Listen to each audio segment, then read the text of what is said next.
Assalamualaikum warahmatullahi wabarakatuh.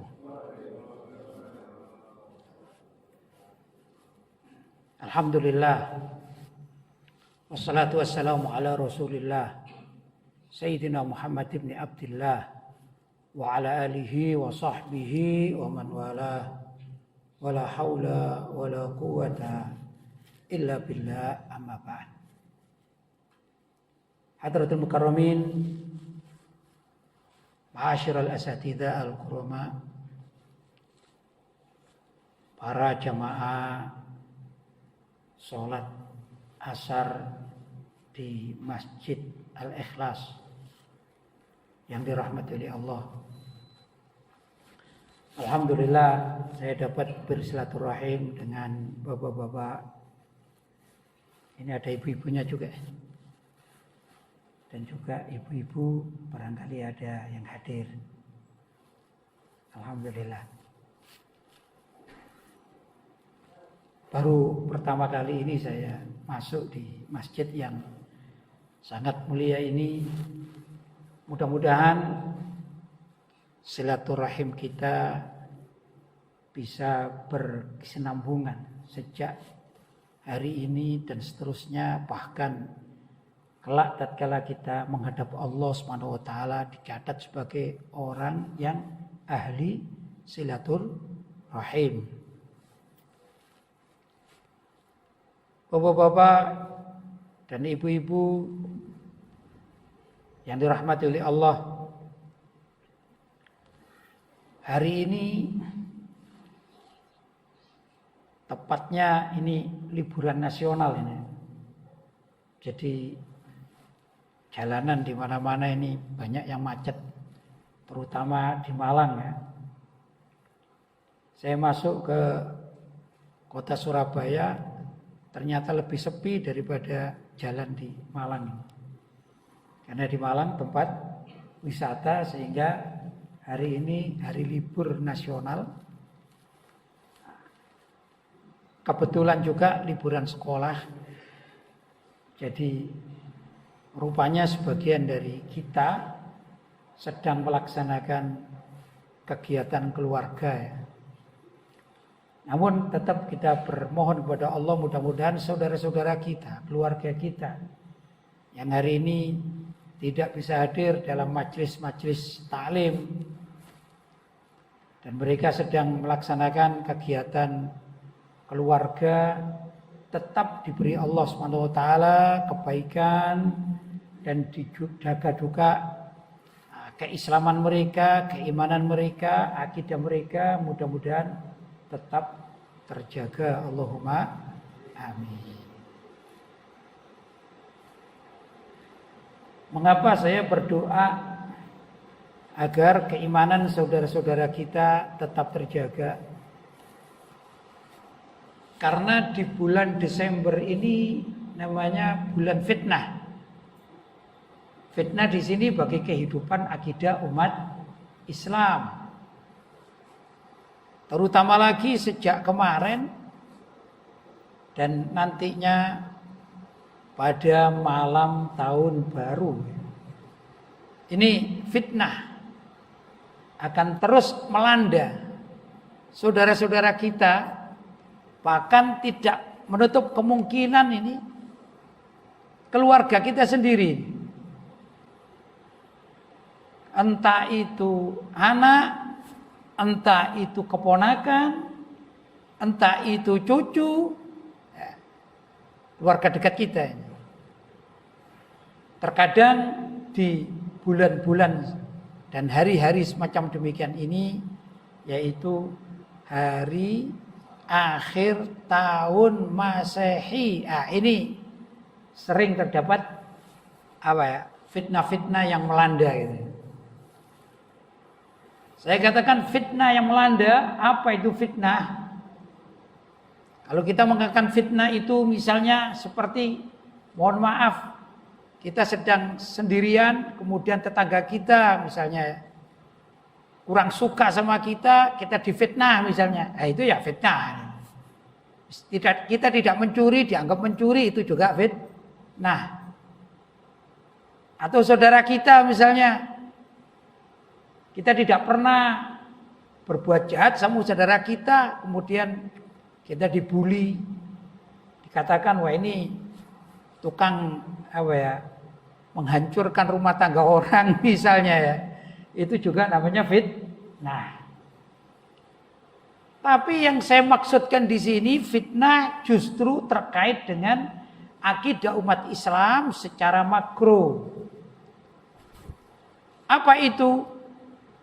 Terseretnya arus budaya non-muslim, terutama budaya Nasrani yang mau tidak mau pada saat sekarang ini mereka sedang melaksanakan kegiatan ritual-ritual, entah mulai dari Natal, kemudian nanti berlanjut dengan tahun baru. Itu memang hak mereka. Sebagai penganut Kristiani, itu hak mereka untuk mengadakan ritual-ritual budaya dan juga agama mereka sebagaimana hari-hari besar mereka. Tapi yang jadi masalah ini justru kita umat Islam terkadang nggak tahan kita ini. Bahkan sebagian dari masyarakat kita di malam Natal, gitu ya, atau juga tadi pagi tatkala ada Natalan di gereja, ada saja satu kelompok, dua kelompok orang yang hadir ikut melaksanakan Natalan, baik itu malamnya maupun paginya, begitu. Namanya fitnah. Karena apa? Karena Natalan itu sendiri kan jelas-jelas bukan milik umat Islam. Di dalam acara kegiatan Natalan itu orang-orang Kristiani terutama di zaman sekarang itu mereka menyembah Tuhan mereka, yaitu Yesus Kristus yang ada di salib, gitu ya. Yang jelas menurut mereka itu adalah Nabi Isa sebagai anak Tuhan menurut mereka. Sedangkan kita ini tidak begitu keyakinannya terhadap Nabi Isa alaihissalam, bahwa Nabi Isa alaihissalam itu tidak disalib. Nabi Isa alaihissalam belum meninggal, belum wafat, tetapi Nabi Isa alaihissalam diangkat ke langit. Itu keyakinan kita. Di dalam ayat Al-Quran, ucapan mereka penganut Kristiani itu, sesungguhnya kami membunuh Al-Masih Ibnu Maryam, kata mereka nih. Jadi mereka yakin kalau telah membunuh. Ya. Sedangkan kita tidak yakin Nabi Isa dibunuh. Nabi Isa itu masih hidup. Kelak di akhir masa Nabi Isa akan turun, yang akan membantu perjuangan Imam Mahdi itu kalau kita. Wa ma qataluhu wa ma salabuhu walakin syubbiha lahum. Kata Allah SWT, wa ma qataluhu, sesungguhnya mereka tidak membunuhnya. Wa ma salabuhu, mereka tidak mensalibnya. Walakin syubbiha lahum, tetapi Allah menyerupakan orang lain yang tiba-tiba wajahnya itu dirubah oleh Allah seperti wajah Nabi Isa. Itu di dalam ayat Al-Qur'an. Wa innal ladzina ikhtalafu fihi la fi syakkim minhu, dan sesungguhnya orang-orang yang berbeda pendapat, berselisih terkait dengan siapa yang disalib, siapa yang dibunuh itu, ya. La fi syakkim minhu, sungguh dalam keadaan syak, ragu-ragu.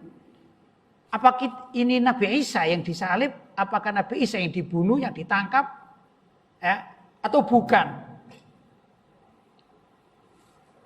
Malahum bihi min ilmin illa ittiba'adh-dhon. Sesungguhnya mereka tidak mempunyai ilmu sama sekali kecuali hanyalah mengikuti praduga-praduga saja. Wa ma qataluhu yaqina. Dan mereka itu tidak membunuh secara yakin. Jadi ini ayat menerangkan demikian. Saya mereview terkait dengan peristiwa Nabi Isa alaihissalam. Pertama, beliau lahir di daerah, kalau sekarang Palestina ya, atau Bethlehem gitu ya. Atau dalam bahasa Arab Baitulahmin. Bethlehem menurut bahasa Inggris itu bacanya ya, Bethlehem. Baitulahmin. Baik ya ikhwan, sesungguhnya di sekitar Nabi Isa hidup juga orang-orang Bani Israel yang terjadi pada zaman dahulu kala atau sejak zaman Nabi Musa alaihissalam. Nabi Musa alaihissalam yang hidup di Mesir, di sekitar beliau ini adalah orang-orang Bani Israel. Bani Israel itu ya tentu namanya suatu masyarakat ya. Jadi tidak terfokus pada satu tempat walaupun gitu ya. Walaupun mereka ini banyak di Mesir tapi juga di beberapa tempat di negeri-negeri itu ada juga. Ringkas cerita ya ikhwan, tatkala Nabi Musa alaihissalam dipanggil oleh Allah ke Gunung Tursina, Turisina atau Gunung Sinai. Nabi Musa bermunajat kepada Allah dan Nabi Musa mendapatkan firman Allah serta perintah dari Allah SWT sebagaimana diterangkan dalam ayat wa kallamallahu Musa taklima. Sesungguhnya Allah berbicara dengan Nabi Musa taklima dengan benar-benar pembicaraan yang didengar oleh telinga Nabi Musa. Saat Nabi Musa mau bermunajat kepada Allah, Nabi Musa mengajak sebagian orang-orang Bani Israel yang beriman kepada Nabi Musa. Begitu. Sampailah Nabi Musa alaihissalam berhenti pada suatu tempat dan Nabi Musa mengajak agar orang-orang Bani Israel itu taat. Dan Nabi Musa menitipkan mereka kepada kakaknya yaitu Nabi Harun alaihissalam. Ringkas cerita ya ikhwan, orang-orang Bani Israel itu tetap senang ingkar ya, yang dipimpin juga oleh seorang manusia, masyarakat umatnya Nabi Musa, namanya Musa juga, tapi namanya Musa As-Samiri. Musa As-Samiri ini adalah orang yang dulu tatkala bayi-bayi di zaman Fir'aun ini, tatkala bayi-bayi itu banyak ungsikan, disembunyikan oleh ibunya masing-masing. Kita masih ingat peristiwa Nabi Musa alaihissalam waktu bayi akhirnya dihanyutkan di sungai dan bayi Nabi Musa ini terdampar di mana? Di rumah atau istananya Fir'aun. Sedangkan ada satu bayi namanya juga Musa, tapi ini Musa As-Samiri. Nah itu disembunyikan oleh ibunya di suatu goa menurut sebagian riwayat. Kemudian tatkala malaikat Jibril alaihissalam turun ke muka bumi zaman itu mendengar ada anak bayi yang menangis di goa tersebut, akhirnya didatangi, kemudian dilihat ternyata ada anak bayi dan bayi ini akhirnya dirawat oleh malaikat Jibril dan namanya Musa As-Samiri. Ada riwayat-riwayat di dalam beberapa kitab tafsir menyebutkan yang semacam demikian, panjang ceritanya. Nah, Musa As-Samiri yang dirawat malaikat Jibril ini justru mengajak orang-orang Bani Israel yang menjadi umatnya Nabi Musa tatkala ditinggal ke Tursina atau Gunung Sinai, justru Musa As-Samiri ini mengajak orang-orang Bani Israel untuk menyembah sapi. Masih ingat kita kan ya? Riwayat itu. Nah, sapi itu atau kalau orang Jawa dikatakan sapi, anak sapi itu pedet kan gitu ya. Nah, bagaimana kok bisa itu? Sapi itu seakan-akan hidup. Ada dua riwayat menurut sebagian para ulama. Tatkala Musa As-Samiri itu tahu membuat sapi, anak sapi dari emas-emasan yang diminta dari masyarakat yang ikut tadi itu, dibuatlah sedemikian rupa menjadi bentuk anak sapi. Itu satu ya. Kemudian ada satu riwayat mengatakan bahwa Musa As-Samiri itu tahu dulu di tempat goa yang dia kecilannya di situ sampai agak dewasa itu ya. Dia ingat ada satu tempat yang pernah diinjak oleh malaikat Jibril. Maka tanah yang diinjak oleh malaikat Jibril itu diambil, kemudian dimasukkan ke dalam anak sapi itu. Tiba-tiba anak sapi itu bergerak. Ini satu riwayat mengatakan demikian di dalam kitab-kitab tafsir. Tapi ada juga riwayat kalau menurut saya lebih logis begini. Sebelumnya saya mengajak bapak-bapak, terutama bapak-bapak insya Allah masih ingat. Ada satu permainan layang-layang ya. Biasanya layang-layang itu besar ya. Kemudian dikasih satu tali tertentu. Kalau orang Jawa Timur mengatakan layangan sowangan. Masih ingat ya? Ada metode tertentu ditarik demikian dikasih seperti senar atau tali gitu. Kemudian tatkala dia dinaikkan maka suaranya menggema sampai ke bawah, gitu kan? Nah, itu layangan itu.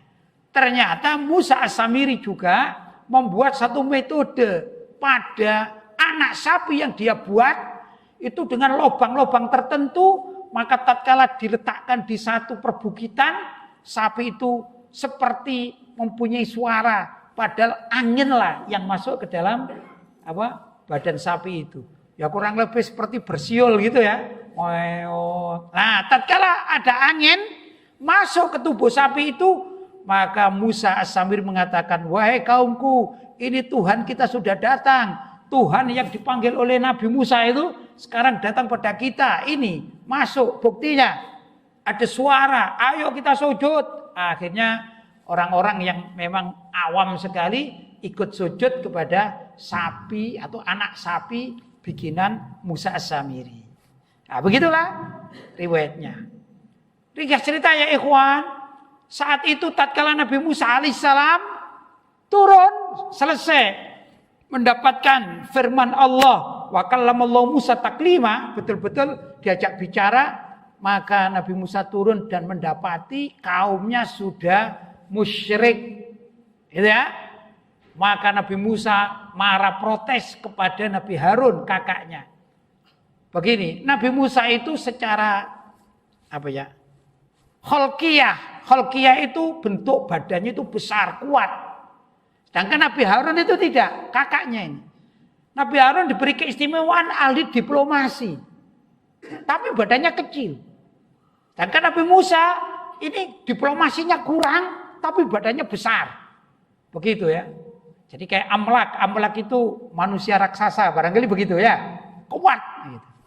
Nah, tatkala Nabi Musa alaihissalam turun dari Tur Sinai itu melihat masyarakatnya sudah menyembah kepada sapi, tadi anak sapi itu marahlah. Kemudian Nabi Musa datang kepada Nabi Harun dan dipegang janggutnya. "Hai Harun, aku kan titip kepada kamu, kenapa kamu biarkan saja?" Maka Nabi Harun mengatakan, "Aku tidak kuat karena aku tidak mempunyai kekuatan itu, dan yang mengajak rakyat atau umatmu kaum ini adalah Musa As-Samiri. Aku tidak mampu untuk melawannya." Begitulah kurang lebih. Maka diajak bertobat oleh Nabi Musa. Nah, sebagian masyarakat itu bertobat. Sebagian yang lain tetap kafir ikut Musa As-Samiri. Karena memang aslinya mereka ini orang-orang penyembah berhala sebelum datangnya Nabi Musa. Kembali kepada agama nenek moyang mereka. Begitu kurang lebih. Kemudian ya ikhwan, Nabi Musa mengajak agar kaumnya ini masuk ke wilayah Palestina. Dan wilayah Palestina itu dikatakan Al-Ardul Muqaddasah. Yaitu tanah suci yang dijanjikan oleh Allah untuk bangsa Israel. Begitu. Hanya saja saat tersebut di wilayah Palestina ini ada suatu kaum sebagai juga Nabi Musa itu badannya besar, ya. Nah di situ juga ada Al-Amalik, yaitu orang-orang yang badannya besar-besar. Kebetulan kaumnya Nabi Musa saat itu nggak terlalu besar. Mungkin begini ya, orang Indonesia kalau dibandingkan dengan orang Afrika yang asli itu kan nggak banding ya. Kalau kita disuruh tinju sama orang Afrika, kira-kira kan runyam kita. Wah, belum tinju sudah pulang, kita nggak takut kita menghadapinya karena mereka badannya besar. Barangkali gambarnya seperti itu ya. Tatkala Nabi Musa alaihissalam mengatakan, ayo kita masuk ke Al-Ardul Muqaddasah, yaitu tanah suci, maksudnya Palestina. Mereka menolak. Enggak. Karena mereka tahu di Palestina itu saat tersebut ya, waktu itu ada masyarakat dikatakan kalau kita mengatakan raksasa gitu ya. Tapi bukan raksasa seperti dalam film-film yang tinggi sekali, enggak, lebih besar badannya. Akhirnya ini orang-orang Bani Israel ini loh, Bani Israel berbeda dengan umatnya Nabi Muhammad. Mengatakan kepada Nabi Musa, "Ya Musa, idhab anta wa rabbuka faqatila inna hahuna qa'idun." Ya Musa, hei Musa, idhab, pergilah engkau, wa rabbuka, ajalah Tuhanmu. Idhab anta wa rabbuka faqatila. Kamu berdua, ya Nabi Musa dengan Allah, peranglah melawan Al-Amalik, orang-orang yang besar, raksasa-raksasa itu. Inna hahuna qa'idun. Kami cukup menunggu di sini saja. Ini namanya apa? Orang-orang seperti Bani Israel ini bisa mengajukan pimpinannya tapi tidak mau membantu pimpinan tersebut tatkala diperlukan. Beda dengan umat Nabi Muhammad SAW, yaitu para sahabat radhiyallahu taala anhum. Tatkala Nabi Muhammad menceritakan riwayat ini dan juga mengajak mereka untuk berdakwah, maka para sahabat mengatakan, idhab anta ya Muhammad wa rabbuka fa nahnu ma'akum muqatilun. Pergilah engkau, hai Nabi Muhammad, bersama Tuhanmu. Wa nahnu ma'akum. Sedangkan kami ini bersamamu, muqatilun, akan ikut berperang. Itu bedanya kaumnya Nabi Musa dengan kaumnya Nabi Muhammad sallallahu alaihi wasallam. Umat Nabi Muhammad itu ya, kalau waktu perang ya perang. Nah, perang macam-macam kan ya. Kalau perang fisik ya perang fisik. Kalau kita perang pembangunan, perang pemikiran ya kita perang, kan begitu.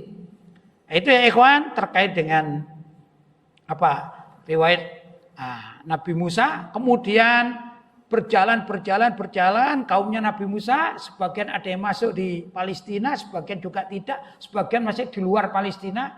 Nah, kemudian di Palestina itu bergulir sampai lahirnya Nabi Isa alaihis salam. Tapi orang sekitarnya itu juga banyak dari kalangan orang-orang Yahudi atau orang-orang Bani Israel. Ringkas cerita, Nabi Isa alaihissalam lahir, kemudian Nabi Isa mempunyai keistimewaan mukjizat. Sejak kecil beliau sudah bisa berbicara. Ya, yukallimun nasa fil mahdi. Nabi Isa itu bisa berbicara tatkala ada di gendongan ibunya, karena ibunya melahirkan tanpa seorang bapak. Maka difitnahlah oleh masyarakat, wah ini anak zina, kan gitu kan ya. Nah, kemudian yang menolak bahwa ibunya tidak pernah disentuh oleh lelaki manapun, begitu. Nah, sehingga anak bayi ini yaitu Nabi Isa bisa berbicara. Terus bergulir sampai dewasa, Nabi Isa alaihissalam diangkat menjadi nabi, begitu. Mukjizatnya antara lain bisa menghidupkan orang mati, bisa menyembuhkan orang yang belang dari asli kelahirannya, banyak sekali. Nah, ini mukjizat Nabi Isa alaihissalam. Nah, orang Bani Israel enggak semuanya itu cocok dengan Nabi Isa, enggak semuanya cocok dengan para nabi. Begitulah orang-orang kafir itu ya. Ringkas cerita ya ikhwan, akhirnya mereka ini mengancam, tak cari kamu, Isa, tak bunuh kamu. Begitulah kurang lebih. Sedangkan orang-orang yang beriman kepada Nabi Isa alaihissalam yang masyhur di dalam Al-Quran dikatakan Hawari. atau Ansor, nahnu ansarullah, ya. Hawari, orang-orang yang beriman kepada Nabi Isa alaihissalam, sahabat-sahabat Nabi Isa alaihissalam, yang mereka mengatakan kami ini adalah ansarullah, penolong-penolong Allah SWT. Dalam apa? Dalam kaitannya beriman kepada Nabi Isa alaihissalam. Begitu ya. Nah, tatkala Nabi Isa di suatu masa dikejar-kejar oleh Bani Israel, kemudian maunya ditangkap dan dibunuh sesuai dengan keinginan Bani Israel yang kafir tadi itu. Jelas ya? Ini riwayatnya begitu dalam Al-Quran. Nah, yang subhanallah sebagaimana tadi di dalam ayat ya. Walakin syubbiha lahu. Tatkala orang-orang Bani Israel itu mau membunuh Nabi Isa, dikejar-kejar, dan di situ Nabi Isa bersama dengan murid-muridnya, tiba-tiba Allah SWT mengangkat bal rafa'ahullah. Ya, ayatnya bal rafa'ahullah.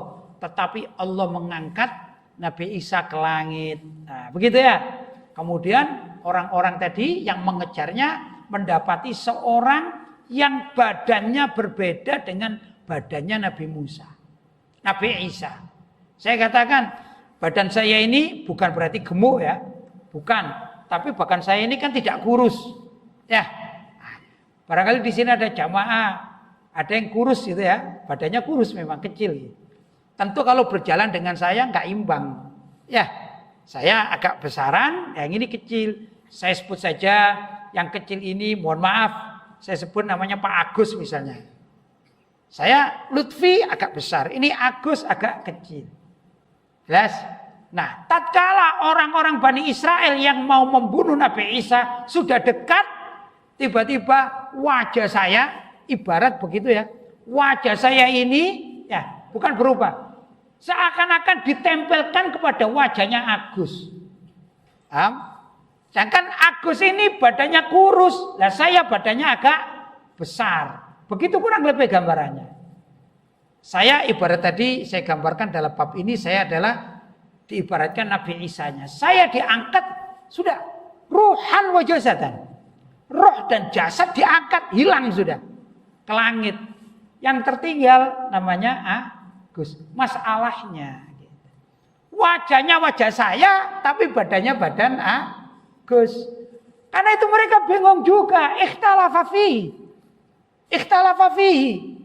Berbeda pendapat. Loh, ini Agus sama Lutfi? Agus sama Lutfi? Loh, kalau Agus, loh, kok wajahnya wajah Lutfi? Loh, kalau Lutfi kok kurus? Begitu kurang lebih. Tapi tetap dibunuh di apa namanya? Disalib. Tapi wa ma qataluhu yakina. Mereka ini tidak yakin waktu membunuhnya karena memang berbeda apa? Gestur tubuhnya ini berbeda ya. Begitulah kurang lebih yang terjadi sebagaimana di dalam ayat Al-Quran. Jelas ya? Nah, karena itu ya ikhwan, kita sebagai umat Islam tidak meyakini bahwa yang dibunuh, yang disalib itu Nabi Isa, tidak. Tapi Nabi Isa diangkat ke langit. Lah yang dibunuh ini siapa? Ya ada riwayat mereka, ada yang mengatakan Yudas namanya. Riwayat mereka. Saya baca beberapa literatur. Atau mungkin juga ada yang lain-lain gitu ya. Karena saya bukan pengkaji Injil, jadi ya tidak begitu mendalami bab siapa. Ini kan versi mereka siapa gitu ya. Tapi yang jelas versi Al-Quran bahwa yang disalib itu bukan Nabi Isa alaihis salam. Loh, sekarang saya katakan fitnah dunia, terutama di Indonesia ini banyak. Ada yang meyakini loh, bahwa yang disalib itu Nabi Isa. Karena itu, ya sudahlah, kita ucapkan selamat saja kan atas kelahirannya, kan begitu kan? Akhirnya rame-rame orang-orang yang mengatakan seperti itu, mengatakan selamat Natal. Apa selamat Natal? Ya ini selamat atas ketuhanan ya Yesus yang disalib itu. Loh, nabimu disalib apa? Kan enggak mestinya. Ya, Nabi kita tidak disalib. Nabi Isa kan Nabi kita tidak disalib. Berarti yang disalib siapa itu? Ya orang lain. Itu begitu. Jadi salah kalau orang itu mengatakan selamat Natal terhadap orang-orang Nasrani, yang orang Nasrani itu meyakini bahwa yang disalib itu adalah Nabi Isa alaihissalam. Beda orang. Inilah letak kadang-kadang orang-orang awam tidak memahami literatur sejarah yang menurut ayat-ayat Al-Quran bagaimana, akhirnya asal-asal ya. Terus pokoknya kita ikut-ikutan lah. Biar apa? Ya biar kelihatan modern barangkali gitu. Tapi kalau tahu sejarahnya tidak demikian. Itu satu, ucapan selamat Natal. Karena itu para ulama, mayoritas ulama salaf, Ahlussunnah wal Jamaah, bahkan majelis ulama pada periode kesekian mengharamkan seorang muslim mengucapkan selamat Natal kepada orang-orang Kristiani.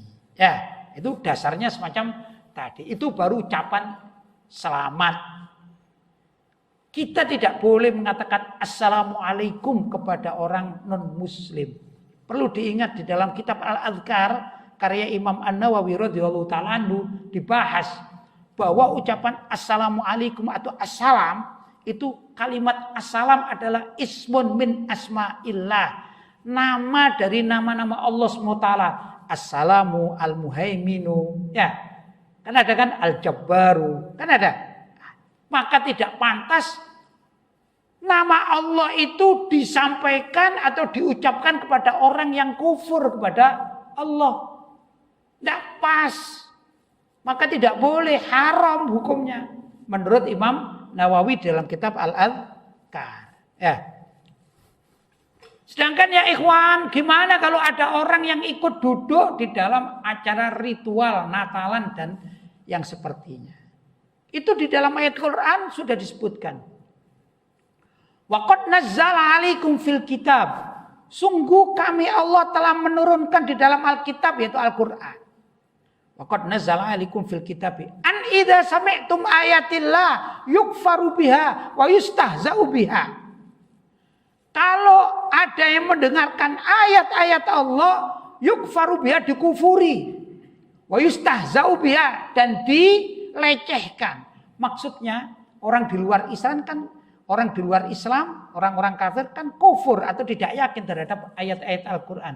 Benar enggak? Wa yustahza'u biha, tatkala Tuhan mereka diistihza, dihina, dikatakan ini loh ada Tuhan selain Allah. Itu namanya menghina Allah. Tidak boleh. Ada orang sedang menyembah patung, maka sama dengan orang penyembah patung itu menghina Allah Subhanahu wa ta'ala. Kenapa? Karena patung dianggap Tuhan, padahal Tuhan yang hakiki hanyalah Allah Subhanahu wa ta'ala. Maka ayat Al-Quran mengatakan tatkala mereka di dalam keadaan menyembah Tuhan-Tuhan itu, termasuk peringatan Natalan tadi ya, misa-misa itu. Fala taq'udu ma'ahum hatta yakhudu fi haditsin ghairi. Maka jangan sekali-kali duduk bersama mereka. Duduk saja hadir dilarang di dalam Al-Quran. Ya, jadi misalnya diundang Natalan hadir saja kita. Misalnya kalau berdoa diam, tapi duduk di situ. Ini larangan Al-Quran. Fala taq'udu ma'ahum. Ayat Al-Quran ini. Jangan duduk bersama mereka. Hatta yakhudu fi haditsin ghairi. Sampai mereka itu beralih pada pembicaraan yang lain. Misalnya keluar dari kanisa gereja ke pasar jual beli boleh. Rapat RT dengan mereka boleh untuk apa? Bersih-bersih desa. Boleh apa tidak boleh? Boleh. Tapi bukan saat mereka ritual. Kalau mereka ritual dosa.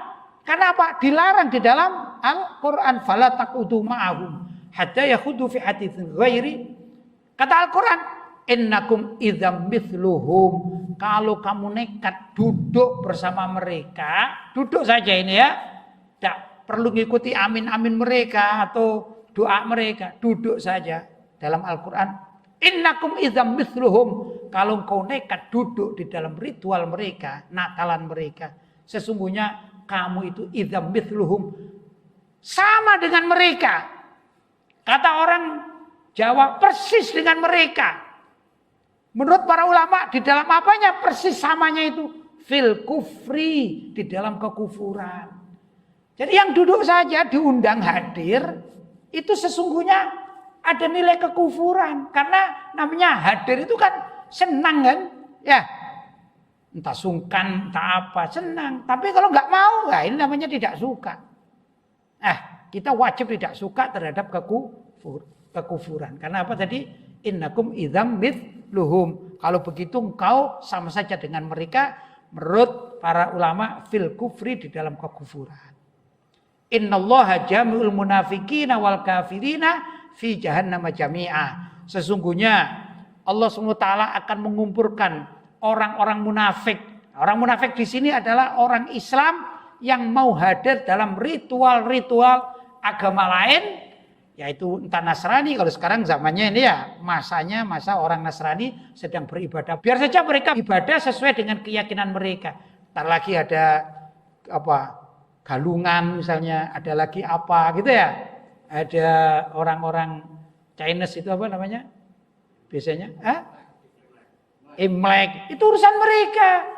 Urusan mereka dengan Tuhan-Tuhan mereka. Jangan sampai orang Islam ikut begitu. Karena apa? Kalau ikut sama dengan innakum idzam mithluhum. Innallaha jami'ul munafikin. Sesungguhnya Allah akan mengumpulkan orang-orang munafik wal kafirin dan orang-orang kafir, yaitu penganut agama di luar Islam. Fi jahannam jami'an, di neraka jahanam secara bersama-sama. Itu bahayanya kalau kita mengikuti ritual-ritual agama orang lain. Nah, kembali lagi sekarang masalah sekarang, ya, mungkin kemarin sudah lewat ya, acara Natalan sudah lewat karena kemarin ya. Ini sudah mungkin juga masih ada, saya nggak paham gimana tata caranya, randomnya mereka saya nggak paham juga. Ya, ala kulli hal nggak pernah ikut Natalan saya. Nah, tapi kalau misalnya ada random lah, salah satu dalam susunan randomnya itu menurut sebagian para ulama adalah malam tahun baru Masehi. Itu randomnya. Nah, kalau tahun baru Masehi, jangan ikut-ikut. Jangan ikut-ikut. Nah, gimana sekarang ini saudara-saudara kita sedang liburan? Ya anggap aja liburan biasa. Boleh kan kita liburan? Boleh. Tapi nggak usah ikut nanti malam tahun baru. Apa ini? Malam tidak tidur sampai jam 1. Lah ini ikut jadi. Kalau kita misalnya satu saudara, satu keluarga. Ayo mumpung liburan sekolah yuk. Dan ini bapak juga nggak kerja ini, ibu nggak kerja. Ayo kita nyewa villa. Ya sudah nggak apa-apa. Ke villa saja. Nggak perlu untuk menunggu malam tahun baru. Karena kalau yang nggak boleh kan ngikut tradisi malam tahun baru. Bukan nginep di villanya. Ya di villa yasinan atau di villa ikut pengajian kan nggak masalah. Kan bisa saja ya. Boleh enggak? Ya boleh, enggak apa-apa di villa macam-macam. Atau kalau enggak ya seneng-seneng saja lah. Di villa senang saja. Anjuran saya gini, daripada kita ikut malam tahun baru, kita membuat kegiatan malam tahun baru agar kita tidak serupa dengan mereka, yang mending kegiatan kita itu tahun baru malam, Pak. Bukan malam tahun baru, tapi tahun baru malam. Gimana tahun baru malam itu?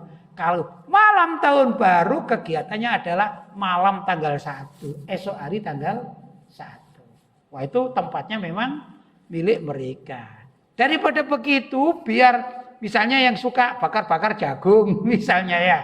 Ya rame-rame. Gak usah bakar jagung malam tahun baru apalagi sampai menunggu jam 12 malam. Mending tahun baru malam. Ya apa tahun baru malam itu?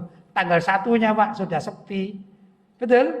Tanggal 1-nya kita ngajak keluarga. Ayo kita supaya ada yang unik lah. Enggak apa-apa kita bakar-bakar ikan. Misalnya bakar-bakar sate gitu ya.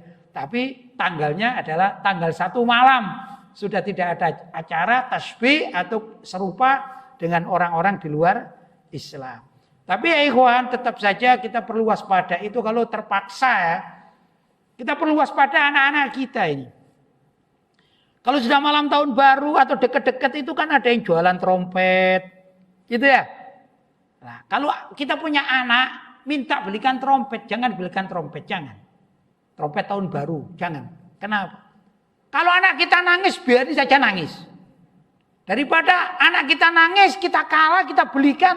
Besok-besok di akhirat anak kita dan kita yang menangis di hadapan Allah. Mending biar nangis puas-puasnya anak kita. Insya Allah nangisnya tidak sampai mati Pak, insya Allah. Ya, daripada kita besok di akhirat menghadap Allah kita ikut di dalam masalah-masalah yang dilarang. Kan Nabi SAW sudah bersabda, man tasyabbaha biqaumin fahuwa minhum. Siapa orang yang menyerupai suatu kaum, maka dia akan dimasukkan dalam golongan mereka. Termasuk juga kaum yang sedang memperingati tahun barunya. Kan gitu Pak? Ya. Jadi kita harus pandai-pandai memilah, Kalau misalnya sekarang ada toko gitu ya, diskon tahun baru kan ada gitu. Jangan cari diskon tahun baru, jangan. Tapi kalau kita beli kita perlu, misalnya ini, nah ini ya, misalnya ini nih, merek Santri itu. Ternyata ini dijual di swalayan besar. Kita cari ini aja. Saya mau beli untuk diminum, apa ini merek Santri, kita beli. Adapun di situ kasih diskon, ya itu urusan mereka. Bukan kita mencari di mana ada diskonan malam tahun baru atau Natal dan tahun baru, karena itu termasuk ada penyerupaan. Maka kita harus hati-hati.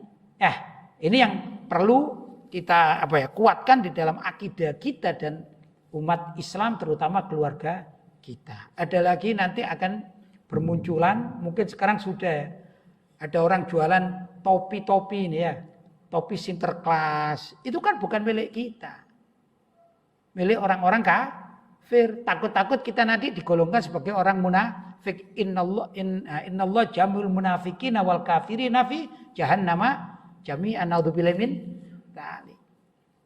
Ada lagi sekarang lagi musim, Pak. Saya melihat satu tampilan ya seorang, ya dia muslimah ya, kalau KTP-nya saya katakan muslimah, anaknya tokoh Islam lagi. Tapi dia menggunakan namanya zunnar namanya. Az-zunnar. Apa az-zunnar itu? Az-zunnar itu adalah sabuk warna merah dari kain, itu ya, yang biasa digunakan oleh pendeta. Nah, ini kan kain ini. Ya, mungkin saya gambarkan begini. Kelompok senderatari, sebagian mereka kan menggunakan selendang ya, untuk tari-tari diikat di mana? Di perut. Cara memakainya begitu, Pak. Jelas. Jadi ini kain warnanya merah. Bukan di dalam. Kalau sabuk biasa kan sabuknya orang yang pakai celana itu kan di dalam. Ini enggak, diikat di di pinggang, diikat di pinggang. Begini ya. Ikat. Warnanya merah. Ini menjulur ke bawah. Ini kebiasaan orang-orang pendeta Nasrani. Saya tidak tahu kalau di Indonesia apakah begitu, tapi secara nasional, internasional itu begitu pakaian mereka. Para ulama haram minimal ini. Minimal haram hukumnya seorang muslim menggunakan zunnar. Zunnar itu adalah sabuk berwarna merah yang khas menjadi pakaian pendeta-pendeta di saat mereka dalam ritual-ritualnya. Haram, Pak. Sama juga seperti kalau ada orang Islam menggunakan kalung salib. Haram kan? Kalau ini secara umum kita paham, Pak ya. Apalagi masyarakat jamaah masjid ya. Kalau ada orang Islam, mungkin anak kita atau cucu kita, ponakan kita pulang dari luar, kemudian nggak tahu dia beli kalung-kalung ternyata bentuknya salib. Kita yang tahu gimana, Pak? Mesti melarang kan? Jangan itu, dosa, tidak boleh. Itu yang dipahami oleh masyarakat. Padahal demikian juga dengan peci kekafiran atau tadi sabuk kekafiran sama juga diharamkan oleh para ulama. Salah satu namanya zunnar. Sabuk zunnar. Ini tidak boleh kita menggunakan sabuk zunnar dan pakaian-pakaian yang memang sudah identik dengan kekafiran. Kekafiran di sini kalau sekarang karena bulan Desember adalah kekafiran yang dilakukan oleh orang-orang Nasrani, tapi tentu ada juga kekafiran yang dilakukan oleh agama-agama selain Islam dan selain Nasrani kan ada kan? Ya, mungkin saya tidak tahu ya. Kalau di Hindu itu mungkin ada satu alat, ini alat khusus. Nah ini, ya kalau ini ya pasti milik orang Hindu. Gak boleh kita menggunakannya. Ya, ini aturan yang diterapkan oleh para ulama salaf Ahlussunnah wal Jamaah. Kalaupun orang-orang sekarang tiba-tiba menggunakan itu karena ketidaktahuan.